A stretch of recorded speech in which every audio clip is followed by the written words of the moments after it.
Sobat PB Jarum, dimanapun Anda berada, ketemu lagi kita di acara Ngulik Olimpik bareng saya, Yuni Kartika. Para Sobat PB Jarum ini pasti tahu dong ya, kalau Olimpiade ini ada yang spesial, terutama di tunggal putra, ada kejutan tersendiri atau ada sejarah yang terjadi ketika Kevin Corden ini dari Guatemala tiba-tiba masuk ke babak semifinal sesudah 4 kali keikutsertaannya di Olimpiade keempat inilah Kevin Corden bisa mengukir sejarah dengan masuk ke babak semifinal. Nah, tentunya siapa pelatih Kevin Corden? Ini netizen kalau kita lihat ya sudah pada penasaran, ini kayak orang Indonesia nih gitu loh. Terus akhirnya ternyata yang melatih benar adalah orang Indonesia, dia adalah Muammar Gaddafi. Nah, Sobat PB Jarum, saya mau kasih tahu, Muammar Gaddafi ini adalah salah satu alumni dari PB Jarum. Saya mau sapa Muammar Gaddafi. Gaddafi, apa kabar? Halo, apa kabar? Baik. Masih bisa bahasa Indonesia dengan lancar kan ya? Ya, masih bisa bahasa Indonesia. Kalau bahasa Jawa gimana? Bahasa Jawa juga masih bisa. Oh, luar biasa kan Sobat PB Jarum. Oke, Kat, ini tuh apa ya, fenomenal banget ya pencapaian dari Kevin Corden ini ya. Sebenarnya kita pengen tahu banyak nih soal Muammar Gaddafi sebagai pelatihnya. Jadi pertamanya ini Gaddafi ini apa ya, di dunia bulu tangkis pertama jadi pemain badminton dulu di PB Jarum ya. Itu sekitar tahun berapa kan? Tahun 94 sampai kalau nggak salah pertengahan 2000. Itu apa, meniti karir gitu ya di badminton.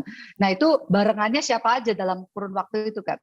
Waktu itu ada Aditya Sindoro, ada Agung Guncoro, Edi Santoso, ada Budi Agung, ada Dwi Kristiawan yang sekarang jadi pelatih ganda di India. Oke, sudah menyebar gitu ya kan. Terus oke lah, karir badminton 94 sampai pertengahan 2000. Setelah itu apa kan? Setelah itu mungkin Mbak Yuni juga kenal sama Mas Maun yang juga termasuk pelatih di Jarum. Mas Maun waktu itu menawarkan di Jarum Surabaya ya. Itu ada Ko Gunawi yang mengurusi Jarum Surabaya. Di situ saya melatih kalau nggak salah hampir 2 tahun. Di situ ada Engga yang sekarang sudah termasuk pelatih di Jarum. Waktu itu masih kecil ya.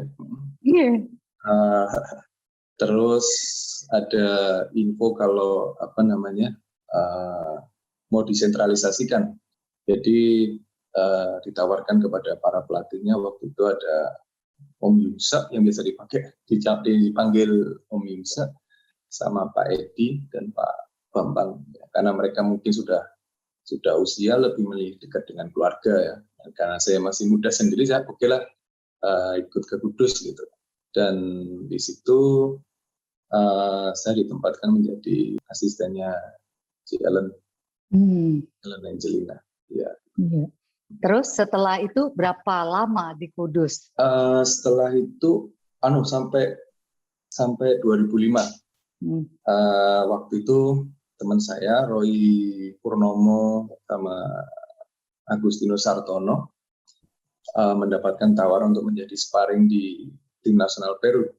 Setelah jalan 2 sampai 3 bulan kalau nggak salah, dan waktu itu pelatih tim nasional Peru dipegang pelatih dari Cina namanya Keceng kalau nggak salah. Dan dia waktu itu memutuskan untuk keluar dari Peru dan mau ikut programnya BWF kalau nggak salah. Terus sebelum dia keluar, dia menanyakan kalau ada temannya untuk melanjutkan latihan di Peru biar tidak kosong latihannya gitu. Jadi saya ditawarin. Sebenarnya saya ragu juga antara ini mau keluar jauh sekali, nggak tahu ini negara apa. Tapi mereka meyakinkan saya, udah sini aja, gini. Ya udah, so saya di satu sisi memang waktu itu sistemnya di Indonesia kalau nggak salah masih hanya tim nasional Indonesia yang bisa mengirim pemainnya keluar. Jadi belum klub-klub boleh mengirim keluar atlet-atletnya. Jadi saya melihat wah ini ada peluang untuk pengalaman internasional dan sebagainya. Kalau saya di sini terus nanti pengalaman cuma lokal gitu. Jadi saya ada impian juga di situ. Wah, dari situ saya spekulasi aja deh. Nah, resiko aja udah saya ambil itu. Ya udah terus akhirnya di sana. Berarti di sana itu perhitungannya sejak tahun 2005 lah ya Kat ya, gitu ya? Iya, 2005. 2005. Usia berapa waktu pindah ke Waktu Peru? itu masih 24-25. Wah, luar biasa loh ya. Lihat tuh karir yang dimulai Qaddafi umur 24-25. Oke, terus sampai ke Peru, bagaimana awal berkarir ini? Di Peru, ya awalnya tidak ada yang mengenal, tidak ada yang kenal sama sekali. Saya juga harus beradaptasi dengan kultur dan sistem mereka yang sangat berbeda dengan di Indonesia ataupun di negara Asia. Jadi saya pertama di sana 1 tahun pertama itu belum nggak ada yang kenal gitu. Setelah tahun 2006 itu ada pertandingan seperti kalau di Asia itu ASEAN Junior. Ya di situ waktu itu di Campinas Brasil tahun 2006 yang diikuti biasanya kalau di benua Amerika ini dikuasai oleh Kanada dan USA. Jadi waktu itu setelah berapa tahun lama gitu kalau menurut mereka ya kita bisa juara di tim event mengalahkan Kanada dan USA di semi dan di final.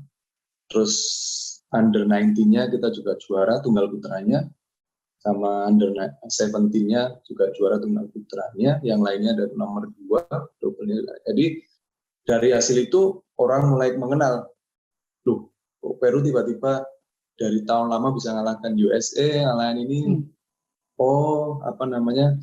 ada pelatih dari Indonesia di situ gitu.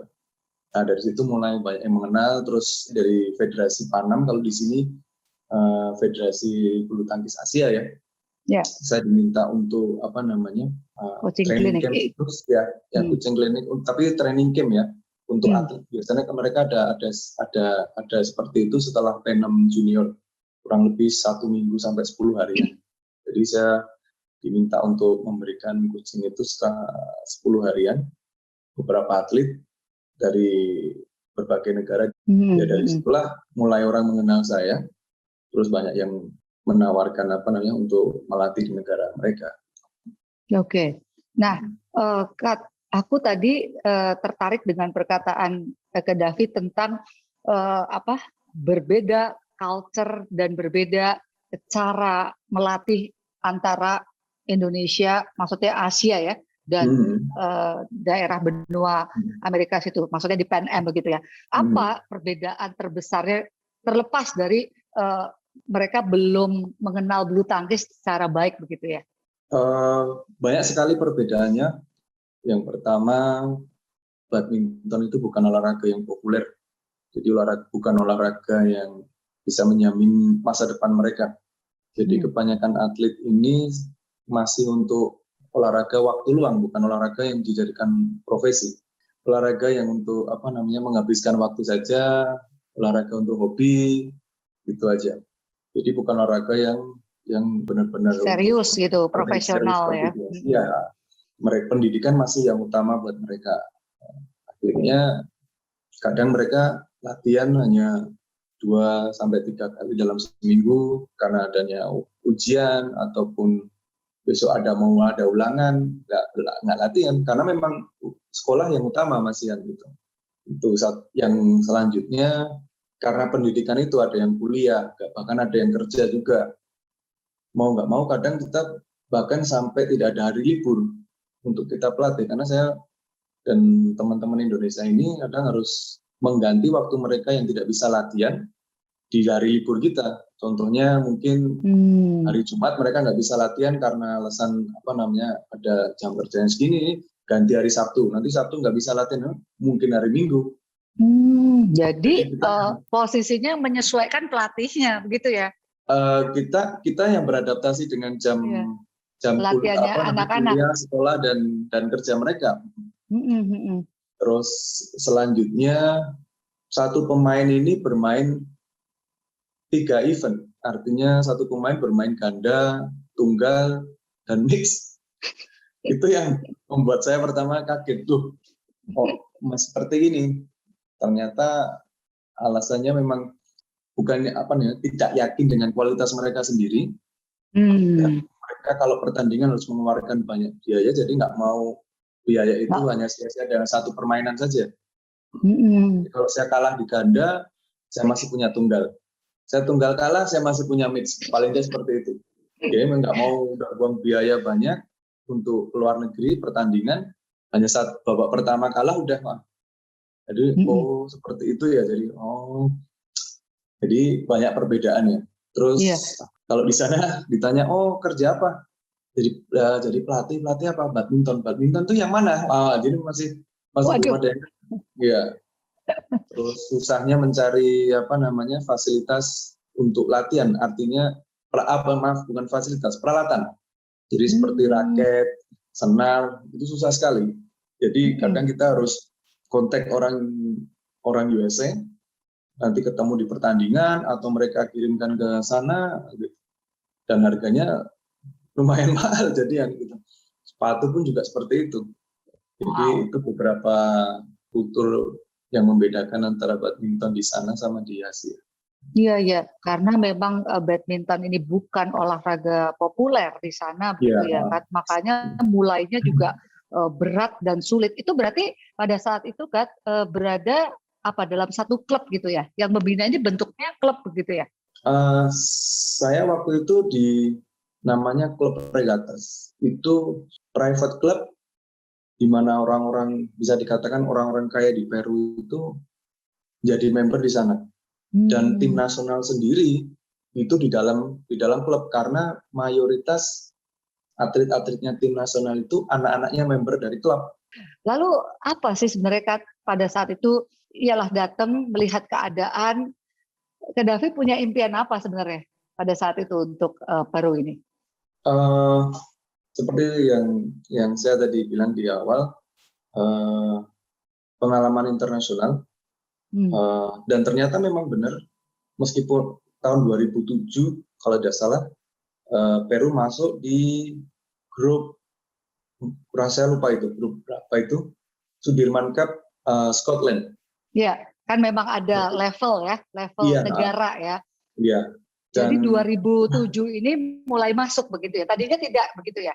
Iya, jadi masuk di situ. Wah, saya bagi saya sendiri pribadi suatu kebanggaan, suatu pengalaman yang luar biasa menjadi bagian dari Sudirman Cup, salah satu event terakbar di bulu tangkis ya. Karena saya tidak membayangkan bisa menjadi bagian dari itu. Nah, itulah salah satu yang menjadi impian yang mungkin nggak cuma saya, tapi semua pelatih ya, pelatih bulu tangkis khususnya. Iya, dan memang ini luar biasa ya, Kat, kalau melihat perjalanan. Ya, maksudnya setelah kita tahu awalnya seperti apa di tahun 2005 sampai 2021, berarti sekitar 16 tahun, iya nggak ya? Iya, benar.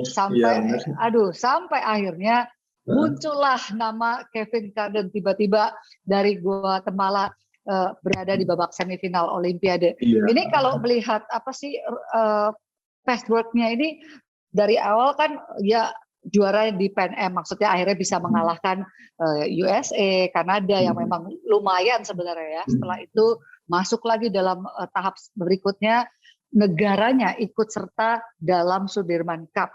Nah, sekarang ini lebih luar biasa lagi sih menurut saya. Nah, ini perjalanan si Kevin Carden ini sebenarnya seperti apa, Kat, sehingga ya bisa tiba di semifinal Olimpiade? Saya tidak tahu waktu itu ada program apa di Guatemala. Mungkin mereka dengar kalau di Peru ada pelatih dari Indonesia dan ada 2 sparring dari Indonesia yang ada di Peru. Pihak Guatemala mengirim 2 atlet, salah satunya Kevin Carden itu. Waktu itu dia masih usia 19 tahun, kurang lebih 2 atau 3 bulan latihan sama kita. Dan saya dan teman-teman itu melihat potensi dia gitu loh. Potensi yang kita lihat, dia punya smash yang kencang, punya kecepatan gitu. Terus wah ini kalau dipegang dengan baik suatu hari nanti bisa jadi suatu pemain yang besar di benua Amerika gitu ya.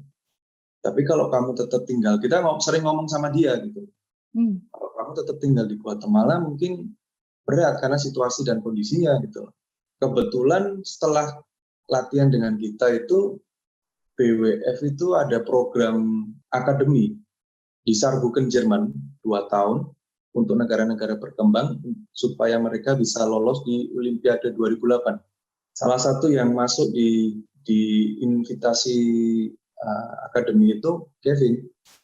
Tapi dia masih ragu karena Kevin itu seorang atlet, seorang pemuda waktu itu ya, seorang pemain junior yang senang dekat dengan keluarga. Karena akademinya itu 2 tahun nggak bisa pulang, jadi dia harus mikir. Akhirnya karena presiden federasinya Peru itu salah satu presiden PANAM dan vice presiden BWF, dia ngasih option, kamu mau latihan di Peru dengan orang-orang Indonesia ini 3-4 bulan kamu bisa pulang, atau kamu ikut yang 2 tahun ini di Saarbrücken gitu. Dia minta waktu untuk berpikir. Akhirnya dia memutuskan untuk ke Jerman, ke Akademi Saarbrücken itu. Jadi di Saarbrücken itu kehidupannya sudah total berubah ya. Jadi cuma 3 hal, latihan, istirahat, dan kompetisi. Ya, dan ya itu dia berkumpul dengan kalau nggak salah 8-12 atlet dengan level yang sama dari berbagai negara. Mereka mencari kualifikasi Olimpiade. Iya. Waktu itu coach staffnya kalau nggak salah dari Asia, dari Korea, saya kurang tahu namanya. Mungkin yang pelatih ganda Korea sekarang itu juga termasuk salah satu coach staffnya, saya lupa namanya itu. Itu di situ. Jadi dia tiap hari latihan, pertandingan, dan istirahat. Setelah itu akhirnya dia lolos Olimpiade 2008 Beijing dan performanya sangat baik. Di situ dia menunjukkan penampilan yang luar biasa saat menghadapi Bao Junlai kalau nggak salah dia. Karena waktu itu sistemnya belum grup ya. Iya, masih gugur. Masih sistem gugur ya, sekali kalah ya sudah out gitu ya. Tapi dari situ udah kelihatan hasil latihan 2 tahun di situ gitu loh. Ya, peningkatannya gitu ya. Iya, perubahannya. Dan dia memberikan perlawanan yang sulit untuk Bao Junlai ya di Olimpiade Beijing itu. Tapi yang jadi masalah setelah selesai itu programnya berhenti. Jadi tidak tahu ini bagaimana gitu, mau kemana lagi nih. Setelah itu dia tanya ke saya, kamu di mana? Oh, saya sudah nggak di Peru gitu. Oh ya udah, kamu datang ke sini ya gitu, mantu. Ya udah, saya akhirnya terima tawaran itu.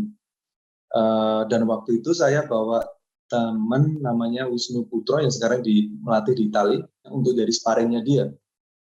Tapi karena Wisnu Putro sudah punya kontrak dengan Itali, dia hanya bisa 2 bulan atau 3 bulan di Guatemala.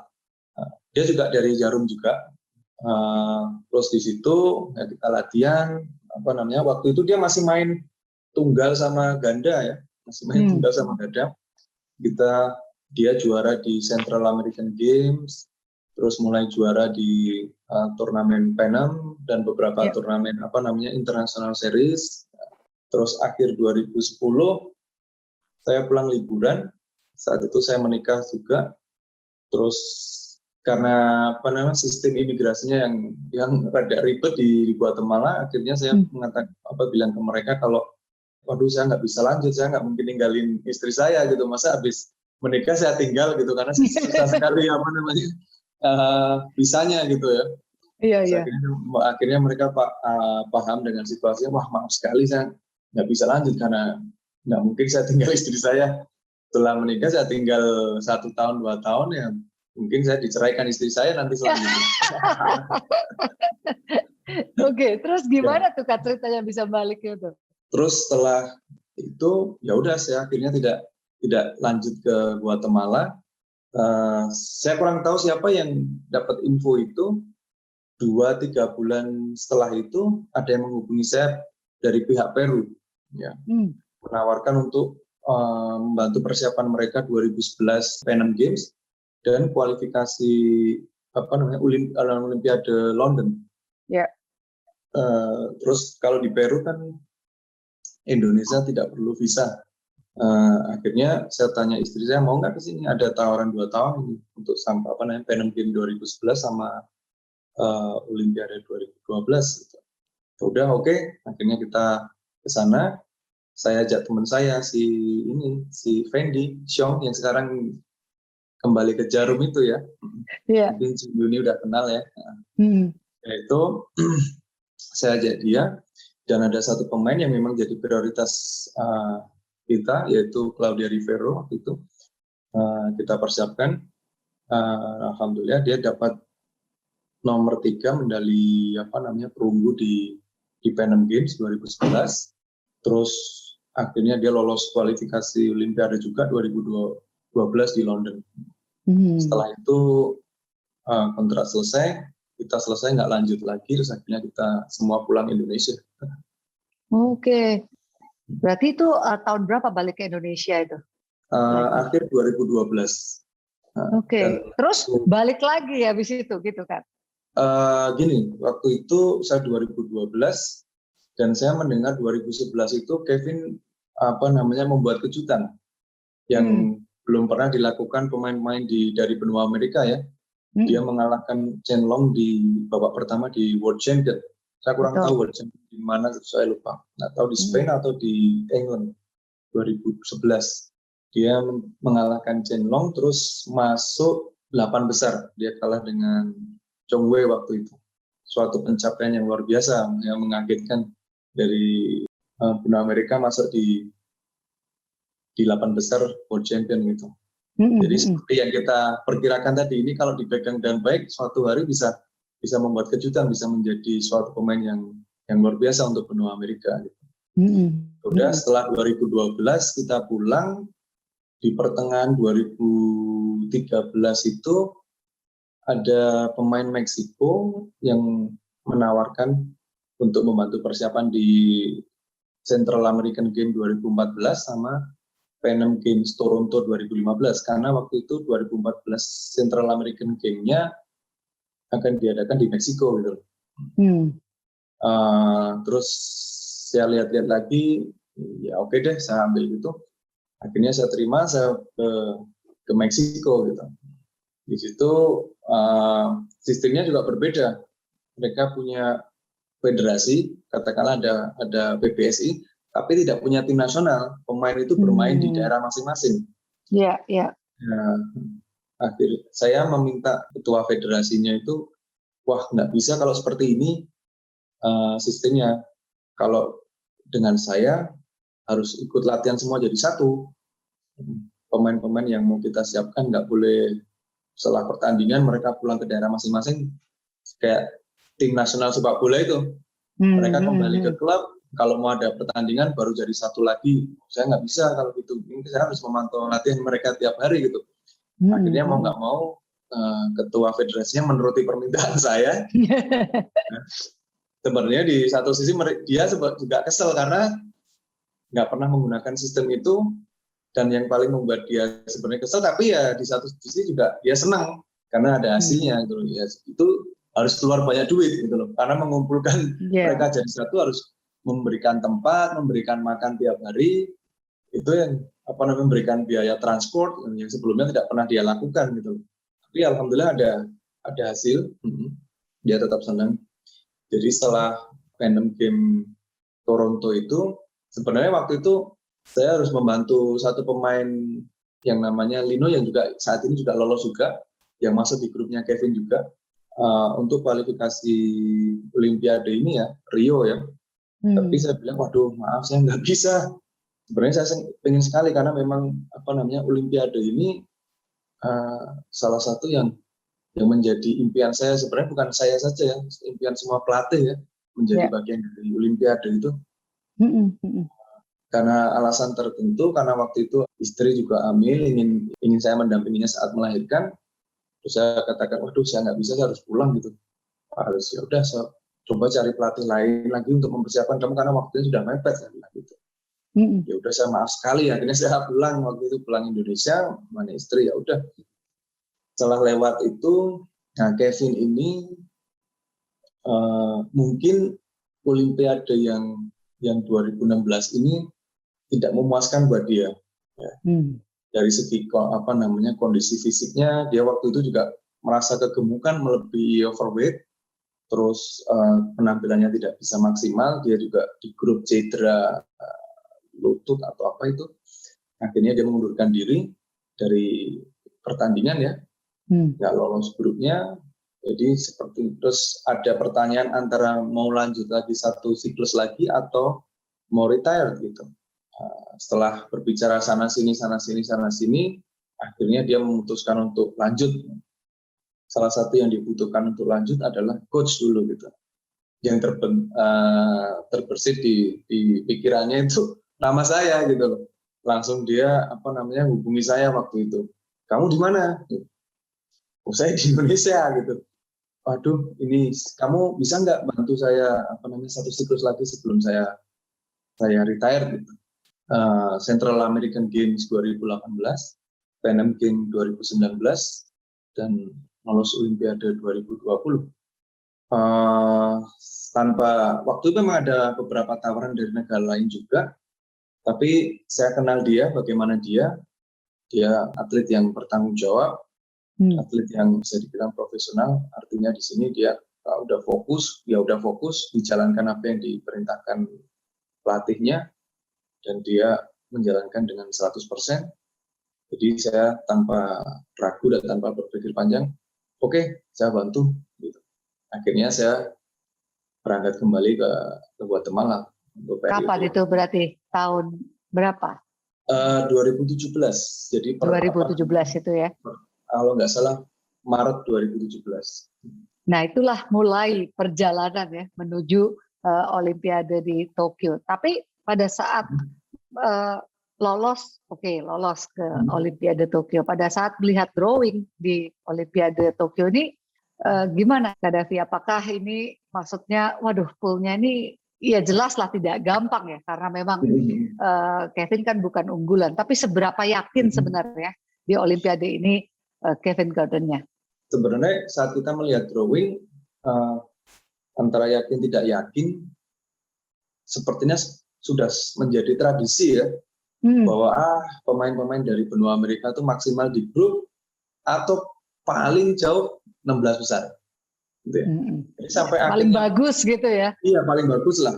Itu sampai tiket aja kita sudah dibelikan tanggal 28 untuk pulang. Yeah. Udah dihitung kira-kira kapan gitu ya. Dan bagi kita bukan suatu hal yang waduh kok nggak yakin dengan kita. Tapi bagi kita memang suatu hal yang wajar, udah biasa gitu. Karena memang seperti itu situasinya gitu. Kalau Lino yang dari Meksiko kita sudah tahu, kita sudah kenal, dan Kevin sudah beberapa kali ketemu dan dia banyak menang ya. Tapi kalau Engkalong yang dari Hong Kong ini dengan peringkat 8 dan di pertandingan Thailand tahun ini pun di awal tahun ini dia mencapai final kalah dengan Axelsen kalau nggak salah. Jadi wah ini yang berat ini gitu ya. Jadi kita sementara kan lolosnya cuma satu pemain gitu ya. Iya. Dan kita juga nggak berpikir sejauh ini bisa bahkan mencapai 8 besar pun juga nggak berpikiran gitu. Apalagi pool atasnya itu ada Kento Momota kan kalau itu juga pikiran kita juga, waduh nanti drawingnya ini kalaupun lolos ini itu ada Momota juga gitu. Wah, iya. Kita juga sudah tahu dengan drawingnya, ya sudahlah kita persiapkan sebaik mungkin, kita hadapi juga siapa saja yang akan jadi lawannya nanti gitu. Iya, ini kalau melihat hasilnya kan Engkalong ini dikalahkan oleh Kevin straight game 22-20, 21-13. Nah, ini pada saat menang gimana sih pertandingan itu berjalan, dan maksudnya apa yang dipikirkan Kevin sehingga mengalahkan unggulan ke-8 Engkalong Angus juga dengan straight game. Kalau dengan Lino ya memang mungkin dalam pikiran Kevin juga ya memang harus menang begitu ya. Gimana tuh? Kita sebelum main ya kita berbicara, kita analisa meskipun tidak lama, tapi setidaknya ada ide, ada pemikiran di dalam pemikirannya apa yang harus dia lakukan, dan saya juga memberikan kebebasan kepada dia di saat-saat tertentu kalau memang dia yakin harus mengambil situasi memutuskan untuk bermain ini itu dan sebagainya, lakukan, jangan ragu gitu. Dan kita lihat kalau ini pemain dengan cara bermain rally, menunggu, terus tiba-tiba menyerang. Dari situ saya bilang kita latihan juga ada seperti itu. Ya udah kalau memang dia mau bermain seperti itu, ya kita adu aja gitu loh. Kalau nanti kamu lihat serangannya bertahan dari serangannya dari beberapa ini, ya apa kita tunggu kembali. Nah, nanti siapa lagi yang tahan? Setelah itu tapi jangan lupa depannya karena kamu senjatanya kan dari depan. Orang bilang senjatamu smash, tapi senjatanya dari depan sebenarnya gitu loh. Mancing dulu ya di net gitu ya. Kita tunggu ya, akhirnya kita tunggu dia bisa melaksanakan instruksi dengan baik dan ternyata memang situasinya seperti yang kita bicarakan gitu. Lawan malah sampai kewalahan dengan smash Kevin gitu. Karena mungkin memang nggak pernah ketemu, tidak tahu ya, tidak banyak tahu tentang Kevin gitu loh. Terus merasa tapi Kevin ini memang ini ya bertangan kidal, posturnya tinggi. Kalau udah ngenet nyemes, waduh, biasanya sih lawannya rada kesusahan begitu ya kan untuk bisa defense dengan baik. Iya, dia punya kelebihan smash kenceng ya. Tapi saya juga memberikan latihan kepada dia dan katakanlah bahasanya ngajari ya, memberikan pelajaran kepada dia. Ya kamu punya smash kenceng, tapi kamu harus tahu dari mana kamu bisa mengeluarkannya gitu. Nah di sini ada beberapa option yang bisa kamu cari, baik dari depan, dari kamu defend, dan dari hal-hal yang lainnya gitu. Nah ini dari depan ini kuncinya gitu. Kamu latih terus itu. Jadi bukan smashmu. Kalau kamu nggak tahu dari mana ya kamu nggak bisa mengeluarkan smashmu gitu. Kalau nggak ada pancingannya gitu ya Kat, gimana mau nyemes gitu ya.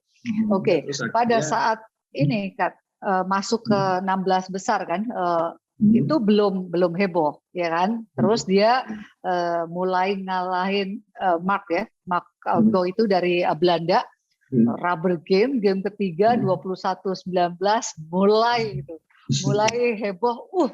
Ada pemain Guatemala di babak 8 besar. Waduh, itu sudah mulai heboh. Nah, pertanyaanku, ketika mengalahkan Engkalong ini, apakah dia semakin percaya diri begitu sehingga kemudian bisa mengalahkan Mark juga walaupun dengan rubber dan ya poinnya juga tipis gitu ya game ketiga. Gimana tuh Kak?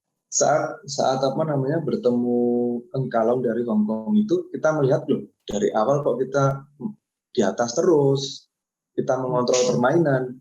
Saya bilang juga ke dia loh, ini bisa ini Kevin, kita bisa lewati ini. Yakin aja kita bisa lewati ya. Sepertinya permainan seperti yang kita bicarakan. Iya. Dan memang seperti itu. Akhirnya dia bisa mengontrol itu dan memang dia di posisi yang tidak ada beban ya. Karena memang kita kesini untuk menikmati permainan saja. Yang kita tahu ada fokus kita bukan seperti negara-negara seperti Indonesia, Cina, Jepang dan negara kuat badminton yang fokusnya medali. Kita fokusnya berpartisipasi, menikmati pertandingan, dan memberikan yang terbaik yang kita bisa gitu.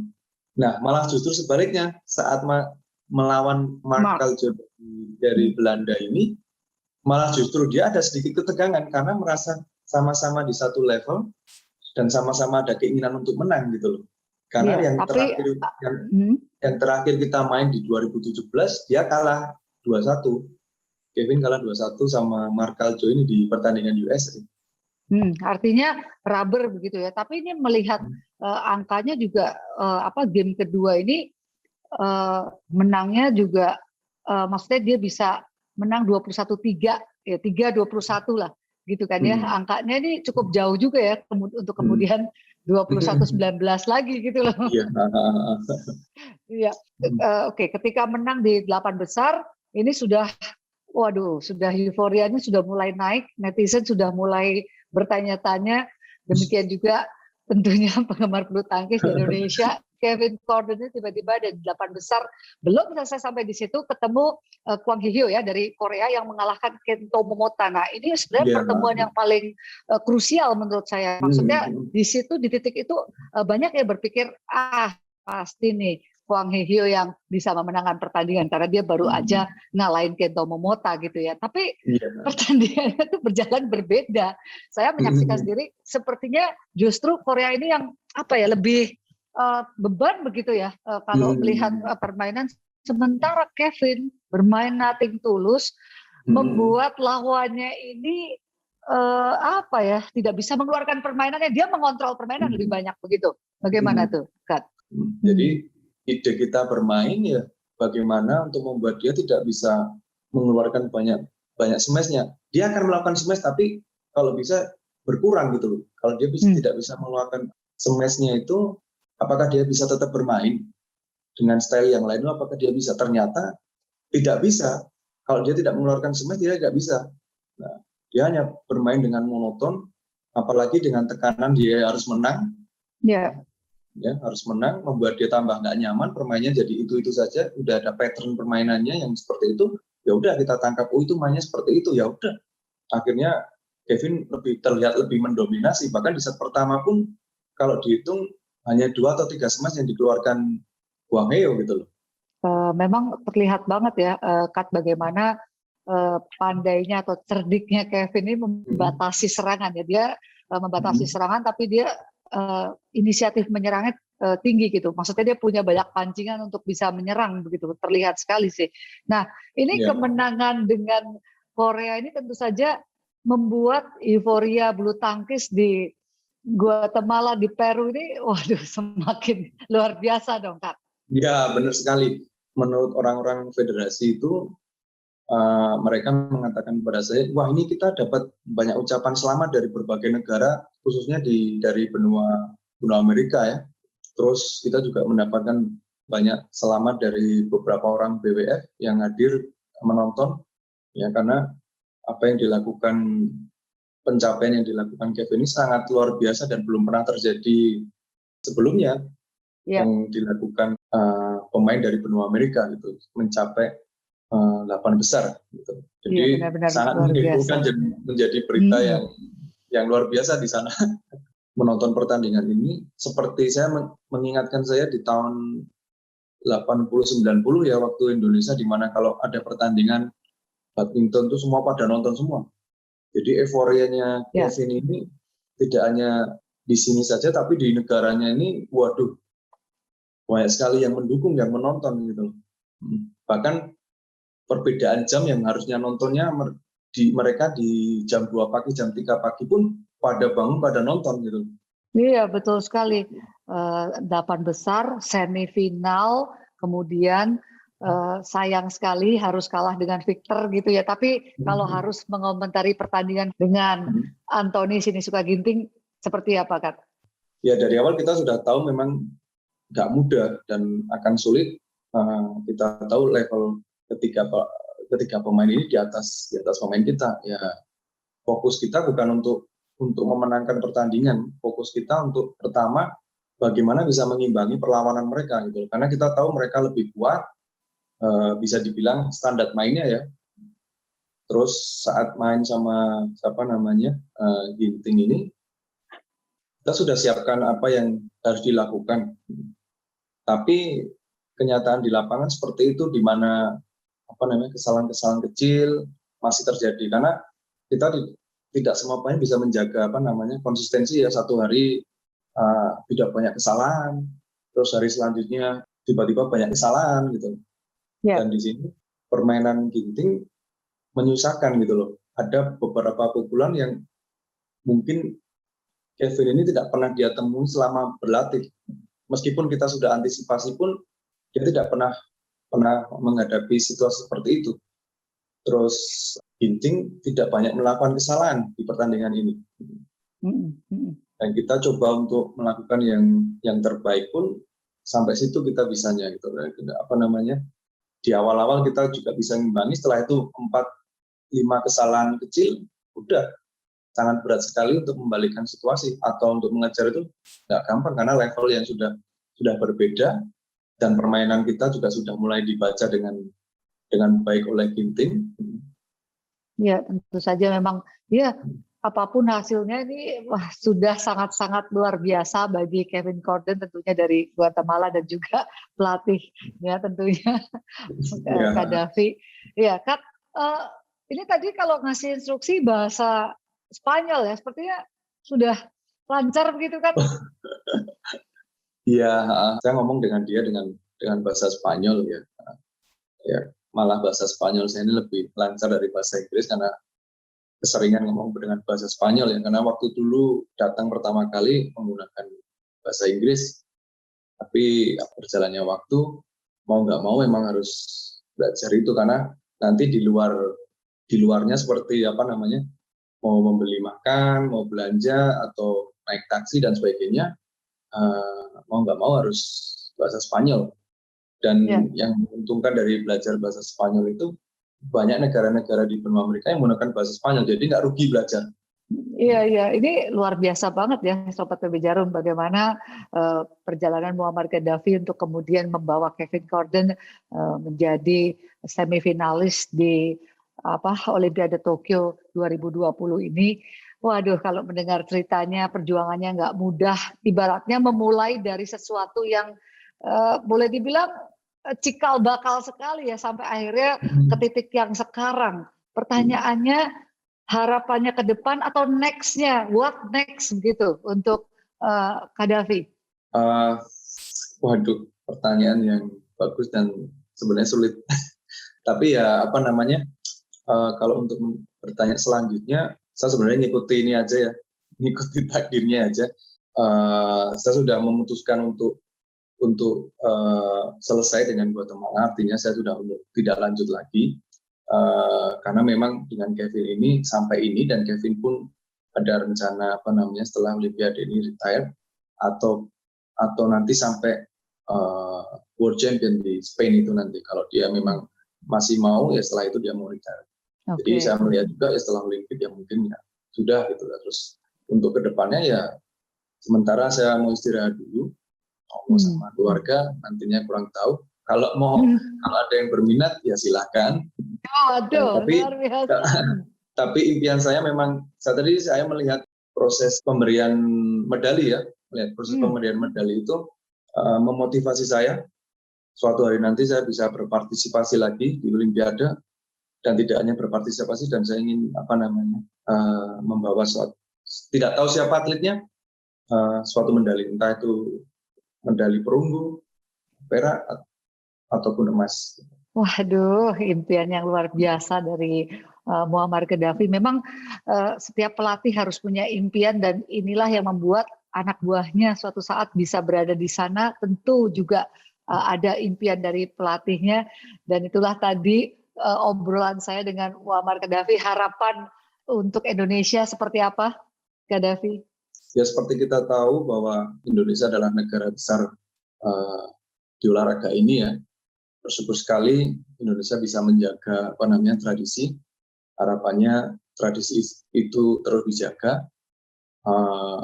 Kalau bisa tidak hanya 1 medali emas, tapi kalau bisa 2, 3, atau bisa mendominasi semuanya. Ya, amin. Karena kita adalah negara besar di olahraga ini. Iya, karena Indonesia adalah negara besar di cabang olahraga bulu tangkis. Saya pribadi bangga dengan pencapaian Grace Apri, medali emas, kemudian medali perunggu ya tentunya oleh Anthony Sinisuka Ginting, walaupun mengalahkan Kevin Gordon tadi. Dan juga Indonesia punya banyak pelatih yang hebat, seperti Muammar Gaddafi ini salah satunya yang merupakan alumni dari PB Jarum juga, kemudian melatih di Guatemala, di Peru, kemudian ada pelatih-pelatih lain yang bisa memberikan prestasi yang baik untuk negara lain, ini tentunya juga dampak positif bagi Indonesia. Indonesia adalah negara bulu tangkis. Bulu tangkis adalah cabang olahraga yang membanggakan bagi Indonesia. Nah, mudah-mudahan terjawab sudah. Ini banyak sekali yang penasaran. Ayo dong wawancara Muammar Gaddafi. Nah, kita sudah dengerin tadi bagaimana kisah hidupnya, bagaimana dia memulai karirnya, dan bagaimana impiannya untuk karirnya sendiri, untuk Indonesia. Sudah komplit, mudah-mudahan menjawab pertanyaan Sobat PB Jarum dan juga netizen tentunya pecinta olahraga bulu tangkis dimanapun mereka berada. Gaddafi, terima kasih buat perbincangan seru ini. Ya, terima kasih. Terima kasih sekali buat waktunya. Terima kasih, kita yang berterima kasih punya kesempatan begitu ya, bisa wawancara dengan Muammar Gaddafi. Sukses dimanapun nanti Muammar Gaddafi berada begitu ya. Amin, terima kasih. Iya, sampai ketemu lagi Gaddafi. Ya, sampai ketemu lagi. Ya. Ya, Sobat PB Jarum, itu tadi perbincangan saya dengan Muammar Gaddafi, pelatih dari Kevin Gordon Guatemala tentunya. Dan Sobat PB Jarum jangan lupa like, comment, subscribe tentu saja YouTube-nya PB Jarum. Dan saatnya kita harus berpisah. Sampai jumpa. Bye-bye.